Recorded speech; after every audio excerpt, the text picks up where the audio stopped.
Bonjour à tous et bienvenue sur Crypto Signal. Aujourd'hui, pas vraiment de sujet, donc on va faire l'analyse habituelle, c'est-à-dire technique fondamentale et sentiments sur Bitcoin, Ethereum et le Total 3. Allez, intro.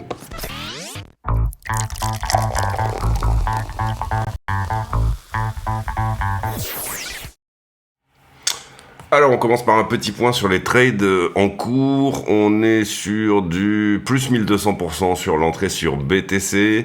On est sur on est entré à 57,2 sur BTC. On est sur sur AVAX 180%, position qui galère un petit peu. 556% sur Ethereum et FitFi 382%. On a une très belle entrée également sur Floki, sur lequel on est en 2000%, donc fois 21. Comprenez bien que ces chiffres, bien sûr, correspondent à un risk management maîtrisé. Ça veut dire que ce sont des positions qui représentent à peu près 1% de mon capital ou moins.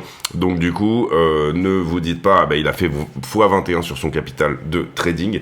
Ça n'a aucun sens. C'est absolument la chose à ne surtout pas faire. Ensuite, ici sur... la structure 4 heures, on le voit ici, on a eu une magnifique prise de liquidité sous la structure 4 heures, encore une fois. On n'a pas réussi encore à passer ce que je qualifierais de sommet majeur. Sommet majeur, ça veut dire que si on passe vraiment ce point-là, et bien sûr celui-ci, c'est celui-ci à partir duquel on a eu un nouveau plus bas, toujours considéré le sommet 4 heures, qui a eu lieu avant le plus bas, bien sûr. Donc dans la structure, ici, venir casser littéralement la structure 4 heures, se passerait à peu près dans ces zones-là. On a beaucoup de signes que c'est ce qui est en train de se mettre en place. Pourquoi ça? Hier, on a parlé d'un niveau 1 heure qui pourrait tenir. C'était la conclusion de la vidéo. En fin de vidéo, je fais toujours une conclusion. Et là, en l'occurrence, on voit qu'effectivement, ça s'est bien repris sur la zone. Très légèrement obligé de décaler ce niveau d'une quelques dizaines de dollars pour que effectivement ça tienne. Bon, il n'était pas forcément très bien placé. Personnellement, je l'aurais placé par ici, c'est-à-dire à la clôture. Vous le voyez ici. Moi, je travaille en hard closing, c'est-à-dire que on doit ouvrir et clôturer une bougie sous un niveau conséquent. Ici, en l'occurrence, il aurait été placé à peu près par ici s'il avait été bien placé au travers de cette bougie. En 4 heures, en 1 heure, pardon, on avait fait cette bougie là ici en dessous. Et là, pour le coup, ça a très très bien tenu. Vous voyez que le support s'est vraiment bien mis en place. On a fait certes une ouverture clôture ici en dessous, ce qui nous obligerait à le mettre par là, mais en l'occurrence, sincèrement, le niveau a bien fait son boulot, d'accord? Donc pas de revisite de ce point-là, en tout cas pour le moment. Derrière, on casse cette compression par le haut et vous voyez cette accélération à la cassure. Dès qu'on casse cette distribution, boum, superbe accélération. Pour le moment, ça larve un petit peu vers le haut sur le 1 heure et vous voyez qu'on est à l'échec finalement sur à la fois le niveau 1 heure et 15 minutes. On va aller voir ça ici, mais bon, en 1 heure ici, on voit que le niveau n'a pour le moment pas été percé. Si jamais on vient à le casser, ça serait magnifique. Et le niveau 15 minutes, je ne pense pas non plus qu'il ait été altéré. On va voir ça. Non, on a cette petite mèche au-dessus, mais on n'a pas fait de hard closing. Hard closing voulant dire tout le corps de la bougie, une ouverture et une clôture au-delà de ce niveau en 15 minutes, bien sûr. Toujours naviguer sur la time frame sur laquelle vous voulez avoir le niveau pour avoir tout simplement la bonne munition pour le bon trade. Ce qu'on peut voir également, et là j'ai retravaillé un petit peu finalement cette trend là en 4 heures. Ce qu'on peut voir également, alors il aurait été possible ici de la mettre comme ceci, auquel cas vous voyez qu'elle était cassée déjà dans ces zones-là et que là elle est littéralement cassée. Si jamais à ce moment-là je veux la mettre de manière académique, ça voudrait dire en 4 heures, je la mets du sommet d'une bougie de distribution au sommet d'une bougie de distribution. Bougie bleue vers bougie bleue. Ça, c'est la manière la plus académique de le faire. Donc, on va le faire de la manière la plus académique. Sinon, on va dire que c'est plutôt la manière à la crypto signal. En l'occurrence, vous voyez qu'en 4 heures, on avait déjà pété cette zone-là. Donc, en 4 heures, cette time frame, on va dire, n'a pas vraiment de sens puisqu'elle est déjà clôturée, d'accord? Donc on serait obligé de la passer en daily. Personnellement, j'ai rien entre les deux. Si vous voulez mettre du 8 heures ou du 12 heures, il n'y a aucun problème avec ça. Et donc en daily, on va aller voir si cette trend est clôturée. Et en l'occurrence, ce qu'il vient de se passer, vous voyez que là on ne l'avait pas hard closé, on ne l'avait pas clôturé, on a fait cette mèche au-dessus, mais on ne l'avait pas clôturé. Si jamais je la passe en daily, bon, en théorie, le problème que j'ai là, c'est que je me prends sur le haut de la figure, mais vous pouvez ajuster une daily avec les bougies de distribution d'une 4 heures, ça c'est pas du tout un problème. Et pour le moment, vous voyez qu'on vient d'ouvrir au-dessus. Donc clôturer aujourd'hui au-delà eh bien des 70 500 $ signifierait qu'on est en train de péter la traîne de distribution qui est là en daily. Personnellement, j'adjoindrai à tous ces niveaux, c'est-à-dire le 1 heure, le 15 minutes, bien sûr, ce petit 5 minutes qui nous avait rejeté et l'autre 5 minutes qui nous avait rejeté par là, mais personnellement, c'est vraiment la zone qui m'intéresse. Arriver déjà à fermer une bougie est un très bon signe. Arriver à fermer la 15 minutes et la 1 heure qui sont là, et pour moi, c'est banco, à minima, je dirais 77, potentiellement 88 et potentiellement 115. 77, c'est des zones de TP logique, 88 c'est le TP max, on va dire ça comme ça, le plus gros TP, et 115 c'est le runner, celui qu'on va laisser courir pour éventuellement aller chercher ces zones-là. Donc voilà un peu l'idée sur le 4h 1h sur BTC. On fera en conclusion de la vidéo, une fois qu'on aura regardé bien sûr toute la liquidité et toutes ces choses-là, et bien la conclusion un petit peu de tout ça. Notamment le carnet d'ordre qui en ce moment est très important au spot. Derrière on regarde Ether BTC. Ether BTC est littéralement sur sa zone de flat, on en avait parlé hier également. Pour le moment, c'est pas trop moche pour se reprendre sur la zone. Maintenant, ce qu'on veut voir, c'est une réaction, tout simplement. Au moment où on arrive sur ce niveau-là, une réaction. On l'avait mis en 1 heure, ce niveau. Oui, parce on prend notre flat à partir de là. Vous comprenez ici, on a le sommet, le creux, surtout qu'on avait ici donné une première flat, une A, une B, et pour le moment on s'attend éventuellement à une potentielle C en 5 vagues, 1, 2, 3, 4, 5, pourquoi pas, d'accord. Si on rebondit sur ce 1 heure là, Ethereum pourrait surperformer dans les jours prochains Bitcoin. On va voir encore une fois le fondamental. Cette surperformance de BTC par rapport, on va dire, au Bitcoin ne pourrait arriver que si on a fondamentalement, je dirais, un trigger, quelque chose qui va venir déclencher cette idée-là. Qu'est-ce que ça peut être un trigger sur ETH? Une date de cotation. Pour le moment, on nous parle de début juillet, mais on n'a pas la date. D'accord, ça c'est la première chose. Deuxième chose, une annonce de coupe sur les taux, des mauvais chiffres sur le chômage aux États-Unis. Les chiffres, on en aura une partie aujourd'hui dans 4 heures. À 14h15, il y a le rapport ADP, mais surtout vendredi, on aura le vrai rapport officiel, on va dire, sur le chômage aux États-Unis. Donc ça, c'est deux choses très importantes. Pourquoi? Parce que une annonce de baisse des taux pourrait faire surperformer dans un premier temps Ethereum et dans un deuxième temps potentiellement les altcoins contre BTC. L'argent, la liquidité, l'argent gratuit peut potentiellement être le fameux catalyseur dont on a besoin. Sur notre ami Ether en 1 heure, j'ai toujours pas de résolution, malheureusement, c'est pour ça qu'on le voit légèrement sous-performer Bitcoin, mais vous le voyez, on est toujours entre ce niveau 1 heure là et ce niveau là. Ce range d'ailleurs aurait été très lucratif à trader, puisque tout simplement, il a très bien fonctionné entre les deux niveaux 1 heure là-dessus. Donc en intraday, on va dire qu'entre 3800 et 3700 sur Ethereum, amplitude de range, on va dire quelque chose autour des 3%, vous auriez pu prendre une ou deux fois 3% là-dessus, avec le petit levier qui va bien. Ça vous aurait permis de gratter quelques pourcents sur votre capital de trading. Sur Ether BTC, sincèrement, pour le moment, on se déplace en crabe et c'est plutôt une bonne chose. Enfin, plutôt une bonne chose. Non, c'est chiant, mais bon, voilà. Globalement, on est en ce moment à peu près sur les points de contrôle. 3784, le point de contrôle étant l'endroit où il y a eu le plus de business dans la structure. Sortir d'un range avec rebond sur le point de contrôle est plus que courant. Ça va bien sûr demander à BTC de venir effectivement nous donner la poussée haussière dont on attendrait éventuellement qu'il dont on attendrait qu'il nous propose. Là, j'ai un petit 1 heure ici. Je pourrais, je pense, décaler sur du 4 heures pour avoir quelque chose de plus cohérent par rapport à tous les rejets.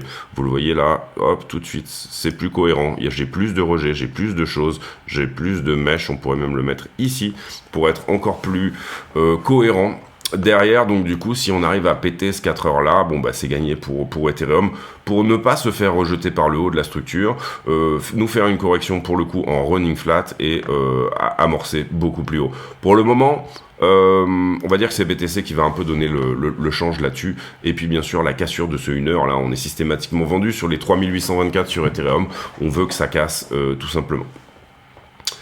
Le Total 3 contre Bitcoin. Alors, on va s'affranchir de ça. Total 3, on l'avait dit, en bas de cette potentielle 4 dans un biseau, on a conjonction entre biseau et trend, c'est très bon pour éventuellement donner un rebond. À ce stade, si je dois chercher une forme de résistance et sa temporalité, eh ben c'est pas trop dégueulasse pour essayer de trouver ça en 4 heures aussi, quelque part par ici.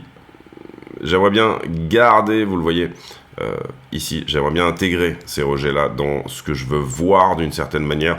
Donc malheureusement, ça nous emmène vers le daily pour aller chercher des rejets. C'est-à-dire que le daily se trouve à peu près par ici. Et bien sûr, on le note en daily.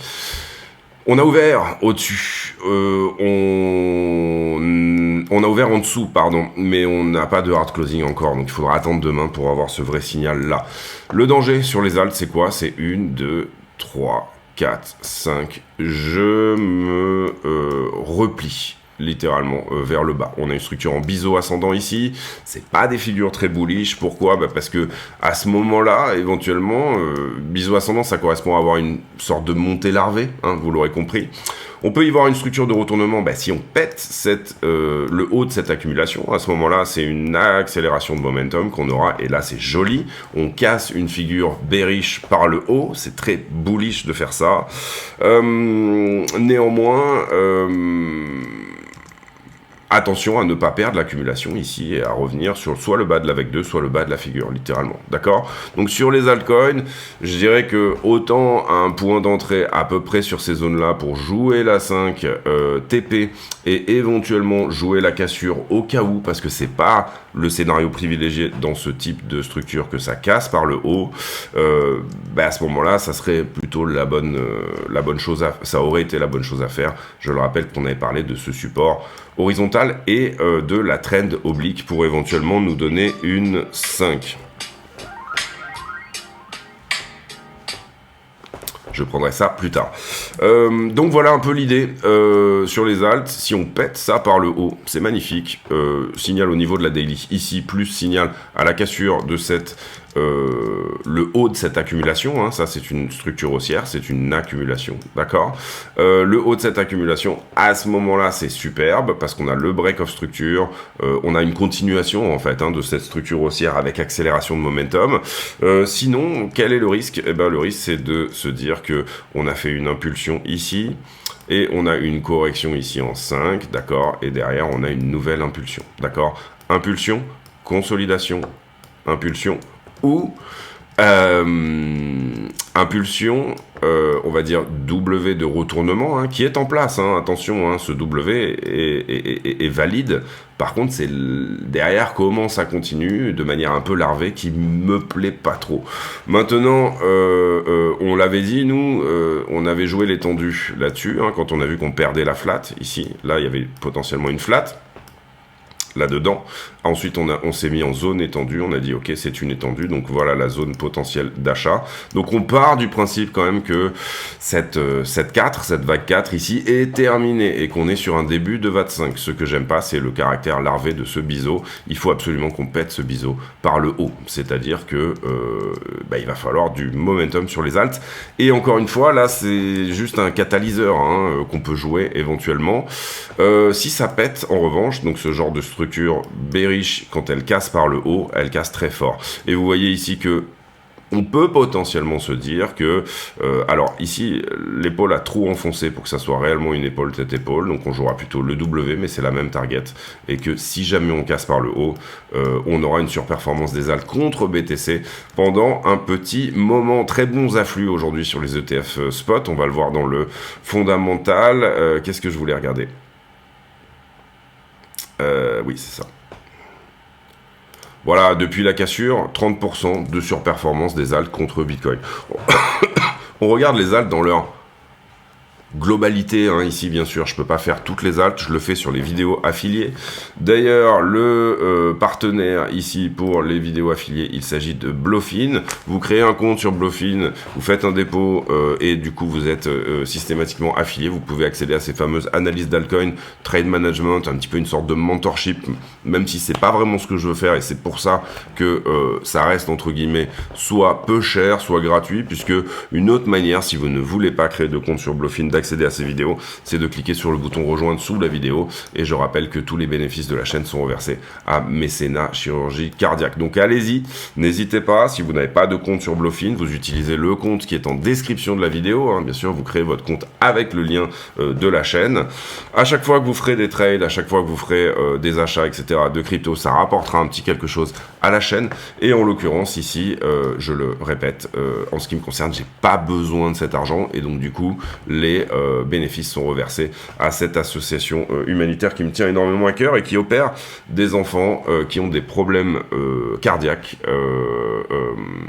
dans des pays où il n'y a pas les infrastructures pour les opérer, qui les fait venir en France grâce à Aviation Sans Frontières, qui les accueille en famille d'accueil et ce gratuitement. Personnellement, j'aimerais beaucoup devenir famille d'accueil également. Encore une fois, c'est quelque chose qui, entre guillemets, a touché ma famille, donc qui me tient énormément à cœur. Donc voilà, ça donne du sens un petit peu au fait de sortir ces vidéos-là. Encore une fois, et également, venez pas me dire, est-ce que tu peux faire du chapitrage? Est-ce que tu peux faire ceci? Est-ce que tu peux faire cela? Je passe quand même déjà pas mal de temps, c'est ma routine journalière que je vous montre là, mais je passe pas mal de temps à prendre la vidéo. Cette routine, elle serait torchée en 15 minutes, 15-20 minutes, si jamais je la faisais tout seul. Je passe quand même du temps, pour le coup, 40-45 minutes à faire des explications. Donc du coup, c'est déjà énormément pour moi, hein, de temps passé et toutes ces choses-là. Encore une fois, c'est fait de bon cœur, mais ne venez pas me dire, est-ce que tu peux faire du chapitrage, est-ce que tu peux faire comme ça, etc. La chaîne, elle est ce qu'elle est, est-ce que tu peux faire moins long? En fait, je fais ce que je veux, tout simplement, parce que c'est littéralement, tout est absolument et sensiblement gratuit chez nous. Les entrées ETF d'hier, 888 millions de net flow, c'est énorme. C'est énorme, 280 millions. C'est une nouvelle fois Fidelity qui gratte le plus d'entrées. Grayscale étant positif, ce qui est suffisamment rare pour le souligner, et 61 millions. ARC, qui avait eu des sorties dernièrement, a des retours de 138 millions. 888 millions, c'est, je pense, quasiment la deuxième meilleure journée de l'histoire des ETF en termes d'afflux. Donc c'est énorme, d'accord?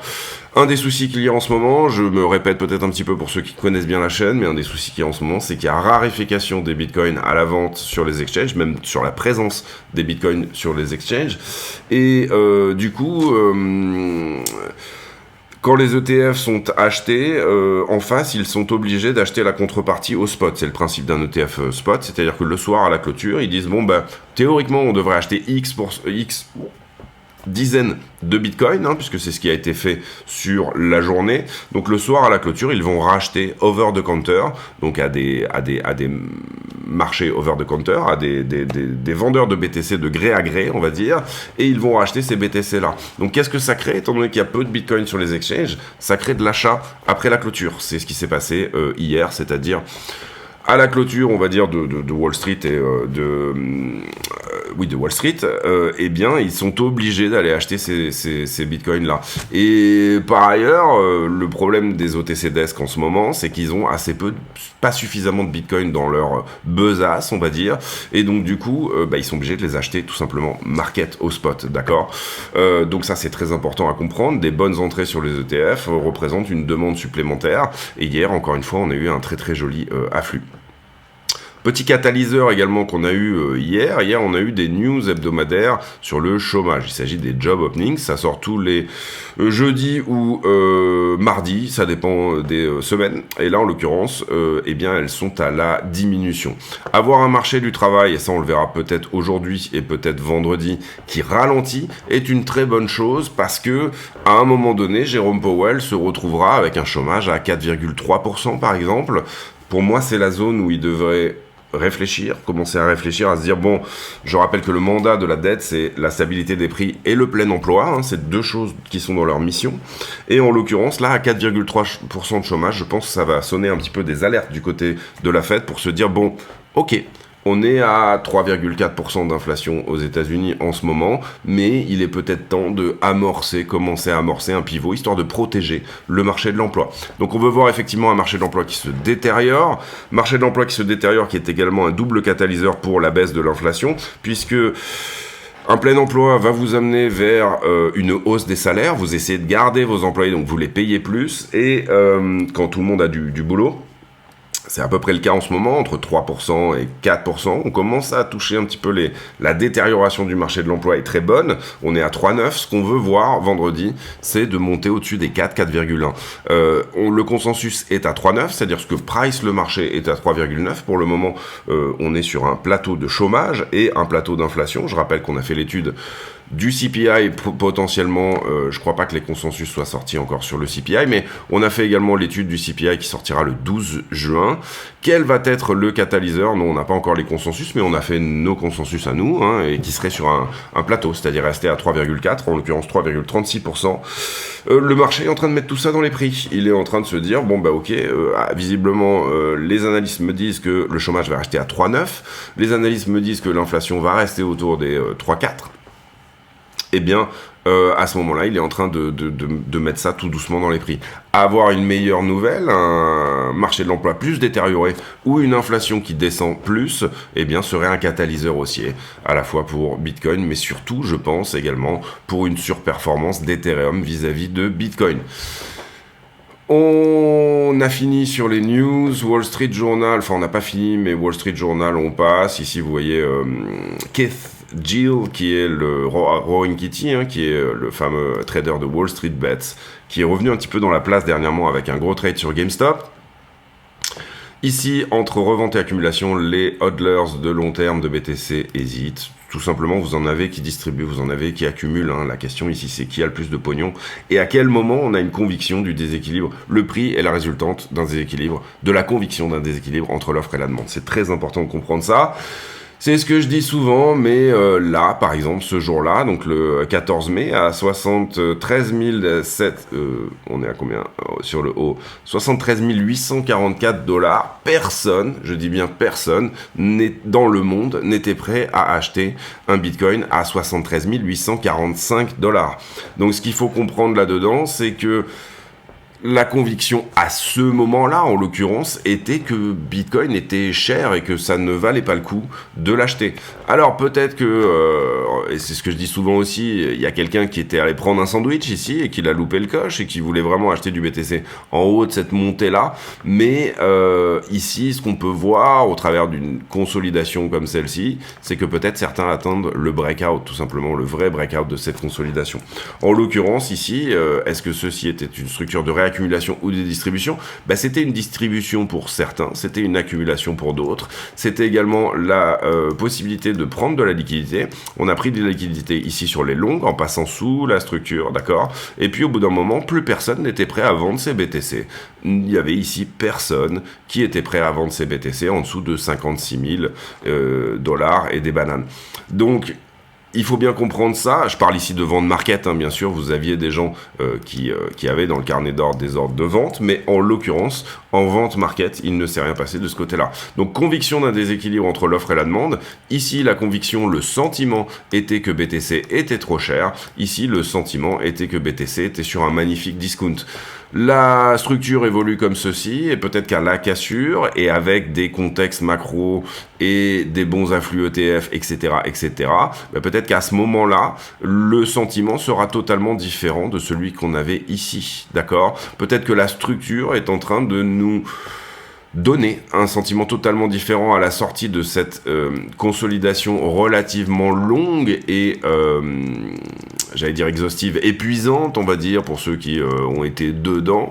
Voilà, condition d'un rejet, c'est que celui qui avait acheté là et celui qui avait acheté là se sont fait peur, hein, ceux qui avaient acheté au spot, et que là, quand on y revient, par exemple, quand on est revenu ici, bah, ils sortent à break-even en se disant « Ouh, c'est ma porte de sortie ». Donc, sentiment ici de dire « Attention, le sentiment était dégradé, maintenant, est-ce que le sentiment va être le même ici ? Est-ce qu'on n'aura pas un petit catalyseur ? Est-ce qu'on n'aura pas un petit institutionnel ? Quelqu'un, juste une personne, hein, encore une fois, qui va avoir un sentiment différent de quand il était ici, et de se dire « Non mais attends, BTC à 72 000 $, la structure est trop belle, il a bien rebondi, il a bien tenu son momentum initial, etc. etc. » En fait, finalement, c'est un no-brainer.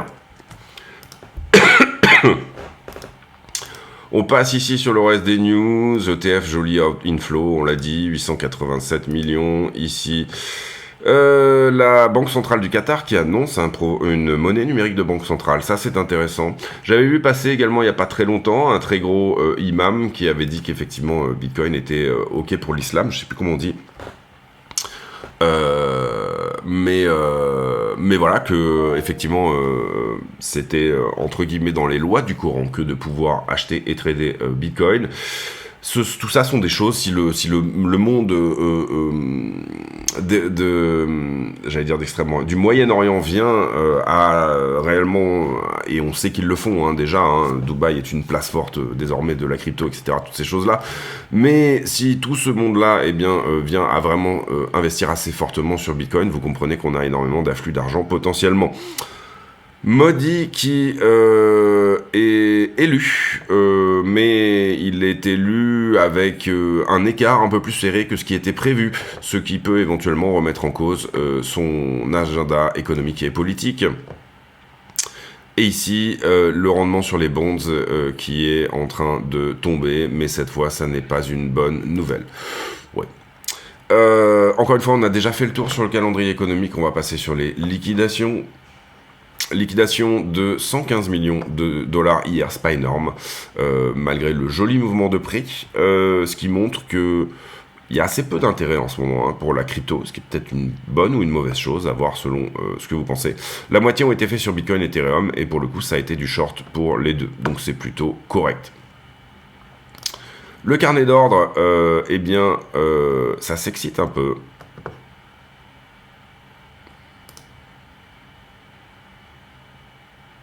Ça s'est excité un petit peu à la vente ici, vous le voyez, hein, c'est des gros ordres. Hein, dès que c'est une barre jaune, on est à peu près à 100 bitcoins. Ça s'était un peu excité là, mais les ordres se sont ravisés ici à la vente. J'ai des petits ordres d'achat qui viennent se faxer ici entre les deux, et ça c'est plutôt un bon signe. Attention, on commence à attaquer un mur de vente, ça va pas être si simple que ça de passer 73 000. Cela dit, on a une belle poche de liquidité qui elle-même commence à 72 000. Vous voyez qu'il y a une volonté d'arrêter le prix ici avec 666 bitcoins à la vente à 72 000. Est-ce que ces ordres vont rester ou pas? On a à peu près même 800 bitcoins qui vont être vendus sur la zone des 72 000. C'est les psychologies d'un retest dont je vous parlais tout à l'heure. Celui qui s'est fait peur peut éventuellement vouloir sortir à break-even, ou tout simplement celui qui est en trade peut se dire bah, j'arrive sur résistance. Donc du coup, c'est logique de délourder un peu mon bag.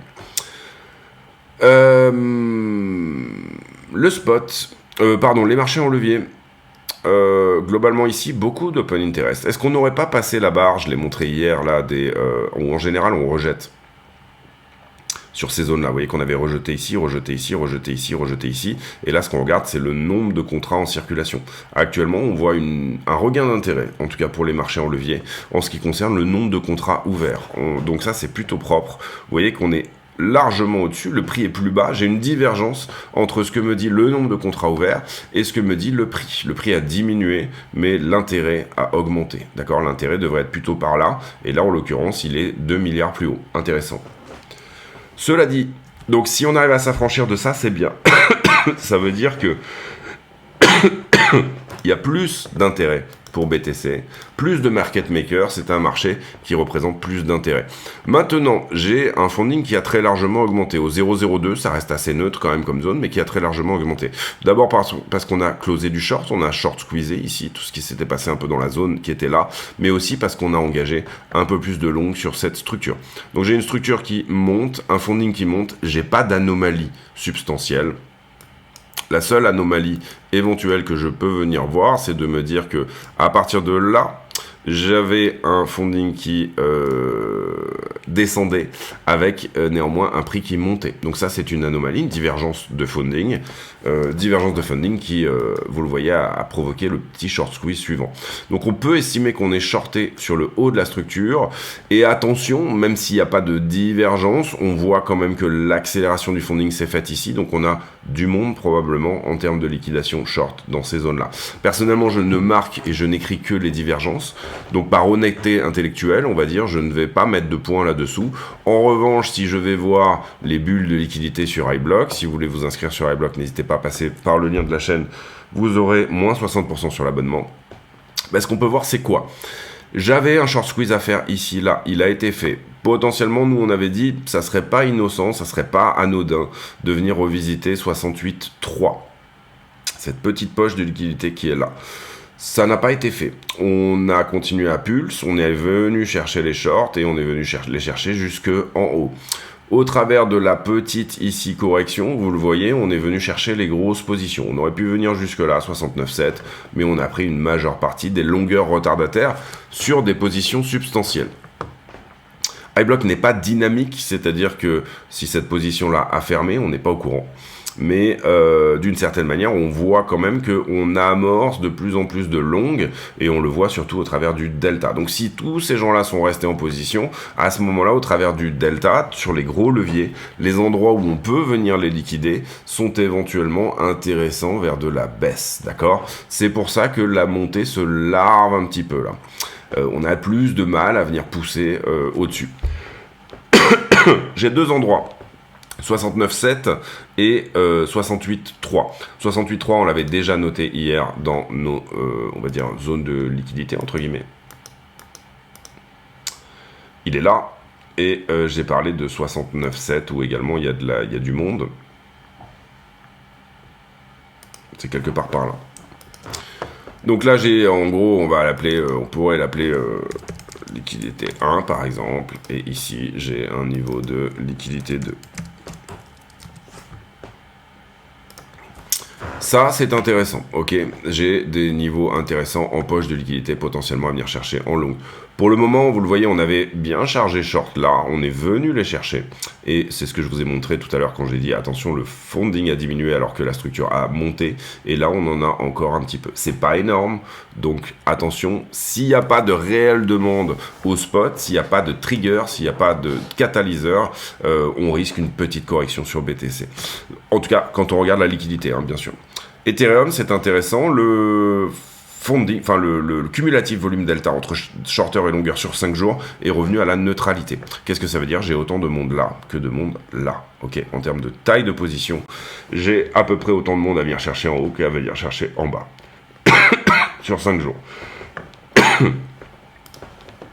Par ailleurs, ce qu'on peut voir sur Bitcoin, c'est typiquement le même, on va dire, comportement. Quel est-il? Il est de dire, je viens chercher mon point chaud, ensuite je me ravise, je viens chercher les retardataires, la petite poche de liquidité intermédiaire qu'on avait là. Derrière, je le latéralise, je ne viens pas chercher le point chaud qui est en dessous, celui où on avait dit, il y a peut-être quelque chose d'intéressant à 68,3, on n'y est pas allé. Et derrière, je reviens, parce que finalement, on a enclenché du monde ici, je reviens chercher mes shorters. Pour le moment, c'est une forme de short squeeze qui s'auto-entretient. On va dire que les gens essayent de shorter le top superbe et pour le moment, c'est ce qui s'auto-entretient. Néanmoins, on peut le voir ici, on est sur un funding de 0,02. Ouais, un peu moins. On reste sur des zones neutres. C'est franchement plutôt propre pour éventuellement, s'il y a une belle demande au spot, et vous le voyez ici, le CVD spot est plutôt stable. S'il y a une belle demande au spot, à ce moment-là, éventuellement, continuer à faire ce short squeeze qui s'auto-entretient. Donc, deux possibilités, je viens chercher 69,7, la petite liquidité intermédiaire qui est là, je viens chercher 68,3, ou alors je m'auto-short squeeze, je continue dans mon short squeeze. Si jamais je venais à regarder les leviers moins importants, mais antérieurs, ouais, sur les leviers 20, on aurait peut-être quelque chose à venir chercher à 75, mais aucune certitude de ce côté-là, encore une fois. Je préfère regarder les gros leviers, parce que pour moi, la liquidité est plus fraîche, et c'est plus dynamique. Ethereum, il a rien fait de tout ça. Ethereum, il est coincé, il est venu chercher un peu de liquidité intermédiaire short ici, mais pour l'instant, il est un peu coincé entre deux zones. Il n'y a pas vraiment de liquidité ni au-dessus ni au-dessous. La liquidité du dessus, il l'a bouffé, et il ne vient pas chercher son point chaud, d'accord? Donc, soit ça accélère sur Ethereum, c'est ce qu'on a dit au travers des niveaux 1 heure, hein. Il est bloqué entre deux niveaux 1 heure, c'est ce que je vous ai montré tout à l'heure. Soit ça accélère, soit ça continue à stagner, et ça continue dans la latéralisation qui est celle du moment. On retourne sur le prix, on fait la conclue de cette vidéo sur de la petite time frame. Moi, j'aime bien faire ça. Alors, l'impulsion est jolie ici. Ici, j'ai peut-être ma correction. Néanmoins, on commence à larver la montée. Vous le voyez là, sur le momentum. Là, c'est un momentum en 15 minutes qu'on est peut-être en train de perdre. On va le mettre en 15 minutes. J'ai souvent tendance en vidéo à faire les choses un peu vite. Donc en 15 minutes, j'ai pas hard closé encore. Vous voyez qu'on a un bout de bougie là ici qui est là-dedans. Donc il faudra attendre 11h15. Mais je suis peut-être en train de perdre mon momentum initial, ce qui marquerait l'idée d'une correction peut-être jusqu'au 70. D'accord, retester les 70. Ça, c'est pour le 15 minutes. On commence à larver la montée. Si ça ne se défend pas, qu'est-ce que je viens faire? Je viens repasser sous la structure, cueillir tous les longueurs retardataires qui finalement sont venus à rentrer après cette impulsion-là. On peut pas vraiment parler de flat ici, hein. Vous voyez que je considère pas vraiment ça comme un niveau. Donc voilà, il faudra soit construire quelque chose d'intermédiaire. Ici, on peut enlever le 15 minutes qui est là. Je sais pas pourquoi il est encore là, mais voilà.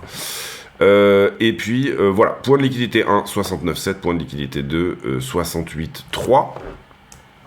Pas nécessairement le meilleur endroit pour se dire je vais rentrer longue sur cette structure, parce qu'on larve la montée, donc ça n'a pas d'intérêt en soi. Il vaut mieux attendre qu'on vienne chercher les longueurs.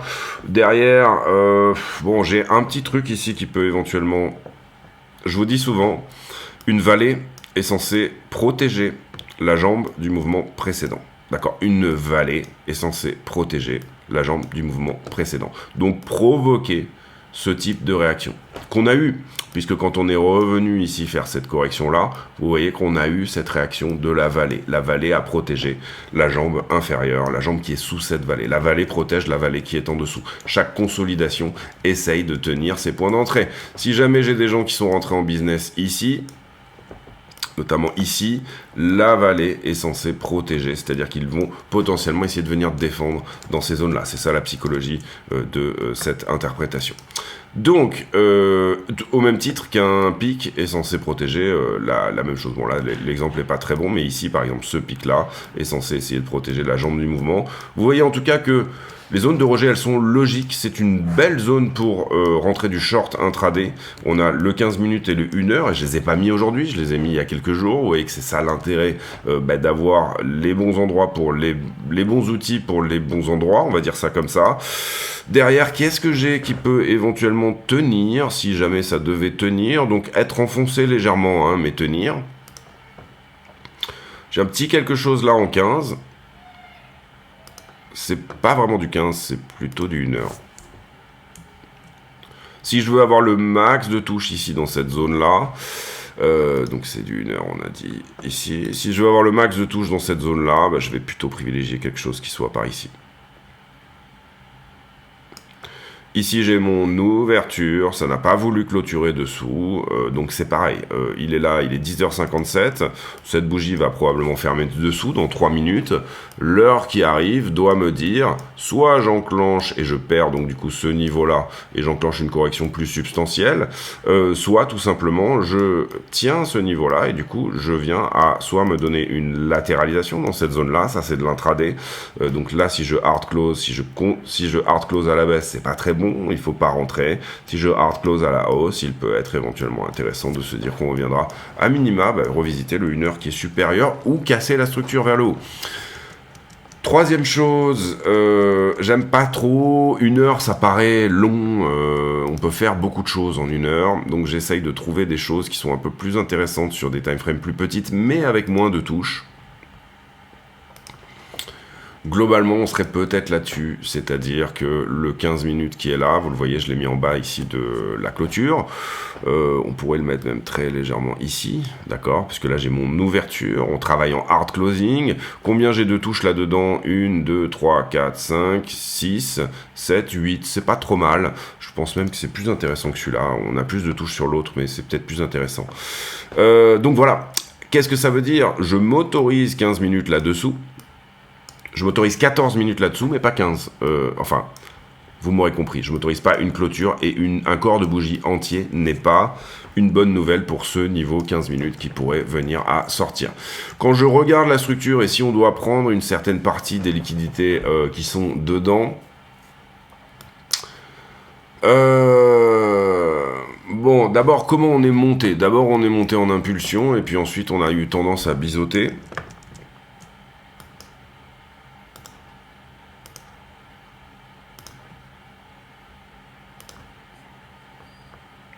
Quelque chose comme ça, d'accord? On a eu tendance à biseauter. Donc, ici, qu'est-ce que j'ai? C'est une structure en montée. 1, 2, 3, 4, 5. D'accord? C'est le même biseau ascendant que ce que je vous montrais tout à l'heure. Si on perd réellement la 15 minutes qui est là et qu'on perd le niveau, personnellement, je vise le bas de la figure, c'est-à-dire 70. Donc, critère d'aide à la décision graphique, je perds la trend 15 minutes, je perds le niveau 15 minutes. À ce moment-là, je vais jouer cette zone-là. Que ce soit en long ou pas, n'est pas la question. Prendre ce short-là ou jouer du long à partir de cette zone-là, personnellement, j'attendrai des confirmations dans cette zone-là, d'accord? Mais voilà l'idée. Je suis en train de perdre une montée larvée. On pourrait venir à corriger une bonne partie des gens qui sont sur cette montée-là. Il y a des choses intéressantes ici, mais elles ne sont pas en time frame 15 minutes. Voilà, si on devait vraiment chercher un niveau 1 heure, je le mettrais par là.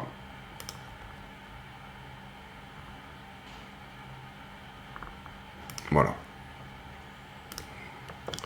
Donc on verra demain et ou dans la vidéo affiliée et ou un petit peu plus tard. Déjà, première chose, est-ce qu'on perd réellement ce 15 minutes et ce 15 minutes? Je parle bien sûr de celui-là, du 15 minutes. Auquel cas, je ne suis pas sur une petite prise de liquidité sous cette petite structure. Je suis dans autre chose de plus pérenne, plus long. Premier TP sur ce short ici, deuxième TP ici et runner ici. Ça paraît, je pense, cohérent de se dire que on pourrait venir chercher, pour un runner, hein, encore une fois, toute la liquidité qui se trouve sous 68. Si en revanche tous les premiers signaux ne sont pas perdus, pas de hard closing du 15 minutes qui est là, pas de hard closing du 15 minutes qui est là, à ce moment-là c'est une continuation haussière qui nous attend et ça serait plutôt une bonne chose. À ce moment-là, le signal qu'on voudrait, c'est de venir péter le 15 minutes qui est là et le 1 heure qui est là. On s'inscrira dans plus qu'une prise de liquidité. Je vous avais montré tout à l'heure les niveaux sur les points en levier. Et voilà un petit peu l'idée de cette vidéo. C'est relativement simple.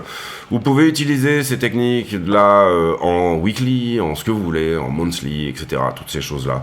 La question étant de répondre à une question fondamentale qui est de se dire, est-ce que je suis juste dans une prise de liquidité? Et pour ça, j'utilise le temps. Vous avez la chance d'avoir un graphique qui a deux abscisses et beaucoup de gens l'oublient, qui a une abscisse et une ordonnée, on va dire ça comme ça.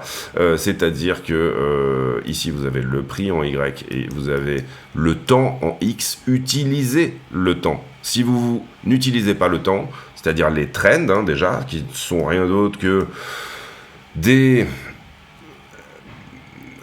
supports, par exemple, mais qui sont corrigés avec le temps, et ça vous donne des idées sur le momentum, la demande réellement, comment se déplace le sentiment, entre guillemets, mais également utiliser le temps quand vous avez des niveaux, et c'est pour ça que je pratique personnellement ces concepts de temporalité des niveaux et des résistances, trend, j'utilise beaucoup, et également avec un petit peu de chartisme dedans, mais aussi bien sûr du concept de liquidité, puisque Bitcoin répond en ce moment énormément à des concepts de liquidité. Quand on va avoir un directionnel peu engageant, peu fort, un range typiquement, je vais plutôt trader avec des concepts de liquidité. Quand on va avoir un directionnel très fort, comme ça par exemple, je vais plutôt trader avec des concepts de chartisme. En ce moment, je trouve que la tendance est haussière et le directionnel est relativement fort, donc je m'autorise à utiliser des concepts de chartisme, tout en appliquant des règles de liquidité dans les consolidations. Plutôt simple en fait. Voilà les amis, j'espère que cette vidéo vous a plu. Si c'est le cas, n'hésitez pas à le dire. Encore une fois, c'est du temps passé. Je me suis posé pas mal de questions dernièrement en me disant est-ce que ça vaut le coup de s'embêter. Finalement, je pourrais aussi bien faire mon chèque en fin d'année et puis donner, etc. À ce que j'ai envie de donner et puis entre guillemets un petit peu plus m'en foutre. Ça serait pas nécessairement problématique. J'aurais plus de temps à passer avec mes enfants, etc. Toutes ces choses-là. Voilà, c'est vraiment des questions qu'on se pose parce que la chaîne galère un petit peu. On va dire, c'est normal. Je fais des vidéos 44 minutes. Là, vous le voyez, c'est normal qu'elle galère. On va dire que les gens veulent plutôt du tout cuit ou de la vulgarisation. Donc, du coup, voilà, mettez full support sur ces choses-là parce que quelque part, le fait de sortir en vidéo un petit peu ce journal de trading et ce journal de routine, puisque moi c'est une routine que je pratique tous les jours, cette routine là et le fait de l'expliquer, etc., et ben je suis pas obligé de le faire, donc du coup en soi on va dire que c'est le geste du cœur, de la considération, le geste du petit commentaire qui va bien, le geste du like, le geste du salut sur le Discord, comment ça va, etc. Le geste de effectivement rentrer sur les affiliations, puisque bien évidemment la performance de la chaîne, même si elle ne va pas dans ma poche, m'affecte quand même. Je pense que j'ai eu des propos anti-CIA qui ont été énormément... qui m'ont peut-être un petit peu shadowban du côté de YouTube. En tout cas, voilà, pour moi... c'est plus des choses qui sont courantes, c'est-à-dire je vais... Enfin, non, c'est pas ça.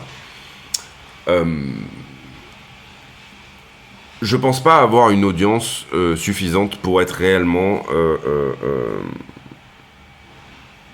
repéré, on va dire, par YouTube ou quoi que ce soit, pour dire...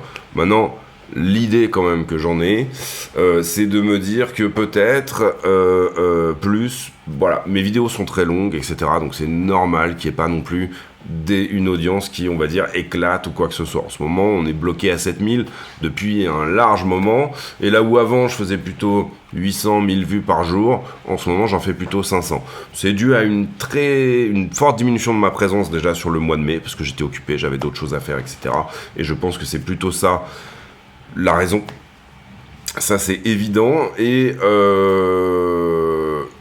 derrière, non, je pense pas être shadowban par YouTube. Je pense que la chaîne est trop petite pour ça. Ça serait stupide de penser comme ça. Donc, bon, c'est peut-être potentiellement de ma faute, mais en fait, en tout cas, c'est pas ma faute parce que je m'en fous.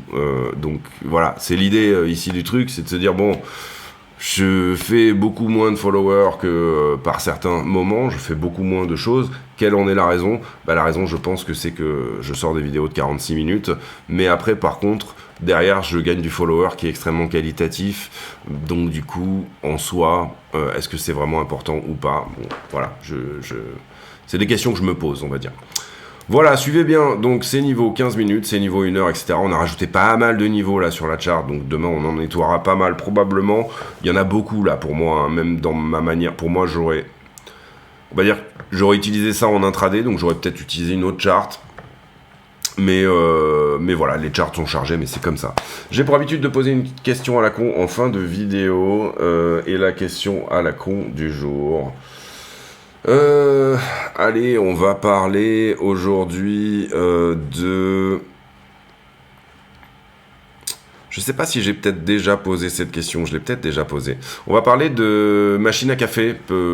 Ça fait plusieurs mois maintenant que j'utilise une machine à café qui broie le café, qui fait l'extraction, etc. Toutes ces choses-là, histoire de pas enclencher des... C'est déjà bien moins cher que les dosettes. Je crois que j'ai déjà posé cette question en fait, mais bon, c'est pas grave.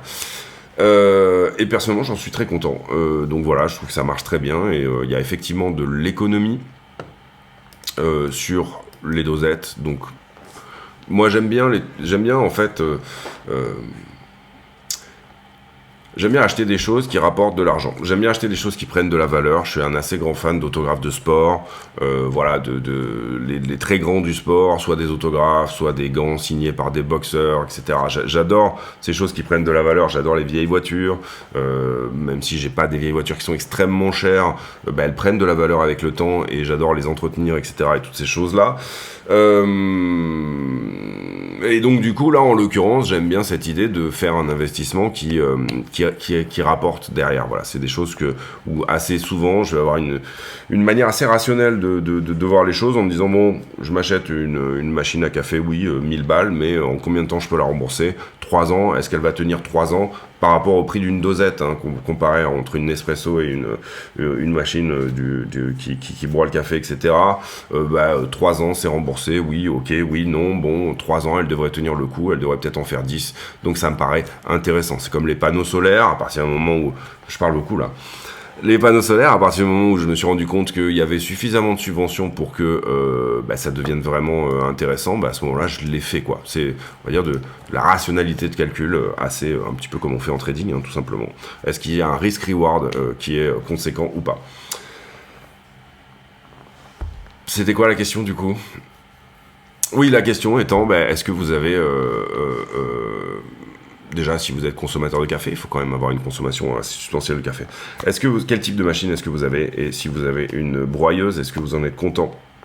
Si vous avez une Nespresso, est-ce que vous en êtes content? On enchaîne en ce moment les questions à la con qui sont vraiment des vraies questions à la con. Donc big up pour ça aussi parce que vraiment il n'y a pas eu une question intéressante. Des fois j'ai un éclair de lucidité en fin de vidéo ou quoi et je trouve un truc assez sympa. Là en l'occurrence on est vraiment sur bon allez on va parler de ça et puis voilà. Mais c'est ça qui est drôle aussi je trouve en tout cas. Voilà les amis, on se retrouve demain pour une nouvelle vidéo. D'ici là, portez-vous bien. On va maintenant faire la vidéo affiliée, probablement de l'analyse d'Alcoin. J'ai pas encore choisi, mais je vais la préparer là. Et voilà, on se retrouve demain pour une nouvelle vidéo. D'ici là, portez-vous bien. À très bientôt.